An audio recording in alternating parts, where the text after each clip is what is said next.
Number 10. The mythical leader of the hunt changed. In Scandinavia, the hunt's appearance was presaged by the loud barking of Odin's hounds. When this occurred, it was widely believed that war was on the horizon. Meanwhile, in Germany, the pagan god of the wind and death frequently takes Odin's place at the hunt's lead. Outside of Germanic Europe, other figures were said to lead the huntsmen.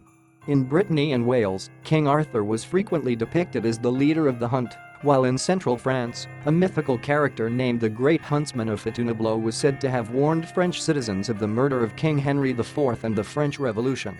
Number 9. Historical leaders were part of the wild hunt too.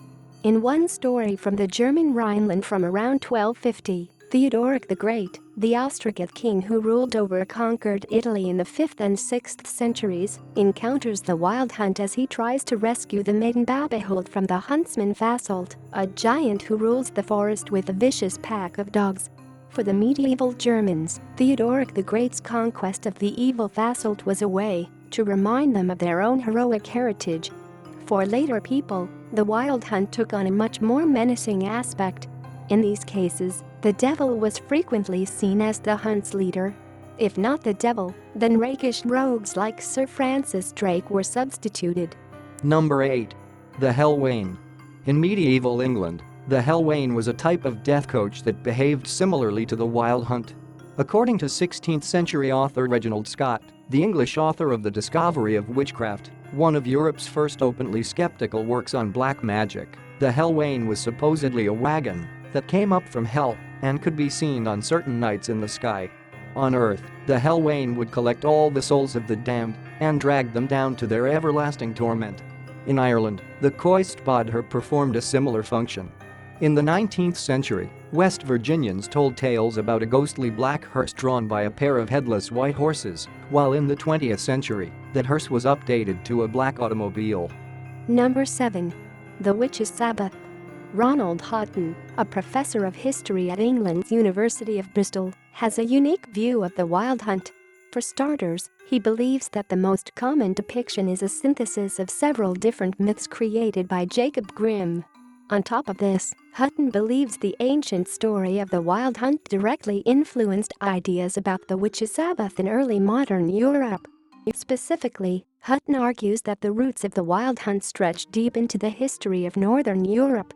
For instance, he references Tacitus's claim that the hairy tribe would paint themselves black and attack their enemies during the night. This was intended to invoke either the Einarjar, the ghostly soldiers of Odin, or simply angry specters. Later medieval records from Northern Europe speak of ghostly or demonic hosts in the night sky. These stories, which had been in circulation in European villages for centuries, formed the basis of the Witches' Sabbath, which usually involved children being abducted by flying witches. Number 6. The Benandanti. The myth of the Benandanti werewolves is particularly strange. They transformed on 4 different nights of the year to journey to hell to battle evil witches known as the Malandanti. According to historian Carlo Ginzburg, their mythology shared certain overtones with the wild hunt. For instance, the Benandanti believed that while they slept, their spirits traveled through the night to protect their neighbors from harm. Also, like the Benandanti, many of whom were tried for Satanism and witchcraft in the Italian region of Friuli in the 16th and 17th centuries, those who claimed to have witnessed the wild hunt were frequently tried for supernatural crimes. Number 5. A larger mystery cult. In writing about the Benandanti, Ginzburg saw them as part of a pre-Christian tradition widespread in rural Europe. In particular, Ginzburg articulates that prior to the Inquisition and the Catholic Counter-Reformation, northwestern Italy was home to an indigenous folk magic tradition intricately tied to the natural world. In a similar vein, Austrian scholar Otto Hofeler believed the wild hunt pointed toward a continuity between Germanic paganism and German folk customs under Christianity. While Hofeler's ideas have lost much of their appeal thanks to Hofeler's close association with Heinrich Himmler's Ahnenerbe project, there is something compelling about his notion that the wild hunt formed a kind of ancestor worship that echoed the mystery cults of the Mediterranean. Specifically, Hofeler argues that the participants in the wild hunt celebrations formed a type of secret society that was the Germanic equivalent of the Mithras mysteries. Number 4. The Specter of Herne the Hunter. A slightly menacing figure in English folklore, Herne the Hunter is said to be the lord and ruler of Windsor Forest and Great Park, both in Berkshire. Shakespeare even mentions him in The Merry Wives of Windsor, having Mistress Page speak of how Herne the Hunter sounds his horn, turns milk into blood, and shakes a chain at midnight during the winter months. Some Anglo-Saxon versions of the Wild Hunt legend claim that Herne the Hunter would lead the hunt on certain nights. Margaret Murray asserted that Herne the Hunter was a version of the ancient Celtic god of witches. He was part of a broad, pre-Christian underground religion that included such things as fertility rites and the wild hunt. Number 3. Corpse paint. Although first worn by the likes of Kiss, Alice Cooper, and Arthur Brown, corpse paint, the blending of white and black greasepaint to create a garish, horrifying visage, has many different stories attached to it. Some claim that it has its origins in the Black Death and certain macabre performances that would heavily make up those actors performing the role of the plague dead.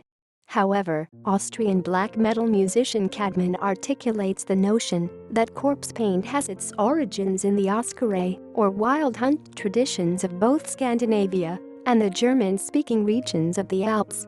In particular, Cadman states that Oscaré participants were young men who rode through the night during the winter and punished those who did not follow local customs. Cadman, whose arguments aren't widely supported, also shows how modern Perchten parades in and around the Alps contain echoes of the wild hunt. Number 2. The Furious Host. Another common name for the wild hunt in medieval Germany was the Furious Host. According to tradition, the Fury came from both the wind and the thunderous riding of Wotan, or Woden, and the souls of dead. A euphemism for death used to be joining the old host, underlying that the Furious Host was as much of a death ritual as anything else. Once again, Cadman links the Furious Host with black metal, which also comes from Northern Europe, after all. Like other rituals associated with death, violence, and rebirth, Cadman has argued that one part of the Oscaré ritual included making frightening noises. For the most part, the nocturnal actions of the Oscaré participants would not be out of place in a modern Halloween celebration. 1. The Wild Hunt and Yule. 10. Number 1. The Wild Hunt and Yule. Long before the coming of the Christian Yuletide, which celebrates the birth of Jesus Christ, ancient Germanic pagans celebrated Yule. Activities associated with Yule included gift-giving, sacrifices to the gods, and feasting.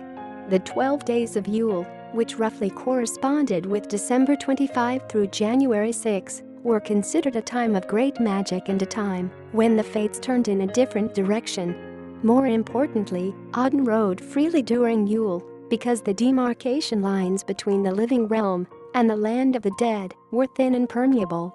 As such, Odin and his horsemen would ride through the sky in search of weary souls.